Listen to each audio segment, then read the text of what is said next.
श्रियकान्ताय कल्याणनिधये निधयेऽर्थिनाम् श्रीवेङ्कटनिवासाय श्रीनिवासाय मङ्गलम् लक्ष्मी सविभ्रमालोकसुभ्रूविभ्रमचक्षुषे चक्षुषे सर्वलोकानां वेङ्कटेशाय मङ्गलम् श्रीवेङ्कटाद्रिशृङ्गाग्रमङ्गलाभरणाग्रये मङ्गलानां निवासाय श्रीनिवासाय मङ्गलम् सर्वावयव सौन्दर्य सम्पदा सर्वचेतसां सदा सम्मोहनायास्तु वेङ्कटेशाय मङ्गलम् नित्याय निरवध्याय सत्यानन्दचिदात्मने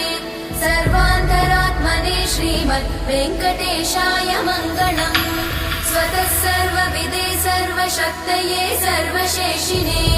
सुलभाय सुशीलाय वेङ्कटेशाय मङ्गलम्।